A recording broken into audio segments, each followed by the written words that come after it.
किरमीर वध की कथा। वैशंपायन जी कहते हैं, जन्मेजय, मैत्रेय मुनि के चले जाने पर राजा धृतराष्ट्र ने विदुर जी से पूछा, विदुर, भीमसेन से किरमीर राक्षस की भेंट कहाँ हुई? तुम मुझे किरमीर वध की कथा सुनाओ। विदुर जी ने कहा, राजन, पांडवों के सभी काम अलौकिक हैं। मुझे तो बार बार उन्हें सुनने का अवसर मिलता है। राजन, जिस समय पांडव जुए में हार कर वनवास के लिए हस्तिनापुर से रवाना हुए, उस समय लगातार 3 दिन तक चलते ही रहे। जिस मार्ग से वे काम्यक वन में प्रवेश करना चाहते थे, आधी रात के समय उस मार्ग को रोककर किरमीर राक्षस खड़ा हो गया। वह हाथ में जलती हुई लूक लिए हुए था, भुजाएं लंबी थी और डांडें भयंकर, आंखें लाल लाल, सिर के खड़े खड़े बाल मानो आग की लपटें हों। वह कभी तरह तरह की माया फैलाता तो कभी बादलों की तरह गरजता। उसकी गर्जना से सारे वन पशु भयभीत होकर खलबला उठे। आंधी चलने लगी, धूल से आकाश आच्छादित हो गया। द्रौपदी तो उसके दर्शन मात्र से बेहोश सी हो गई।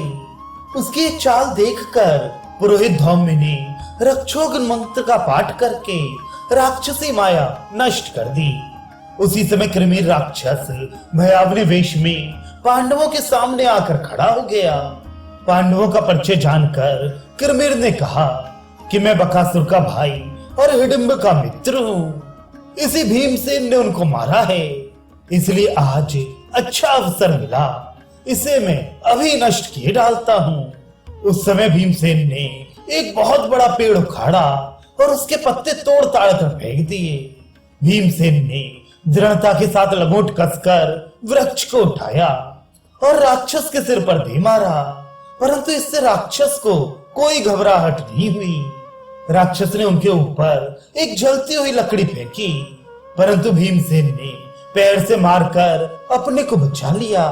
इसके बाद दोनों में भयंकर वृक्ष युद्ध हुआ, जिससे आसपास के बहुत से वृक्ष नष्ट हो गए। भीमसेन ने हाथी के समान झपटकर राक्षस को अपनी बाहों में बांध तो लिया, परंतु वे जोर करके निकल गया और उल्टे भीमसेन को ही पकड़ लिया। तदनंतर बलवान भीमसेन ने उसको जमीन पर गिरा दिया और उसकी कमर घुटनों से दबाकर गला घोट दिया। उसका शरीर ढीला पड़ गया, आंखें निकल आई।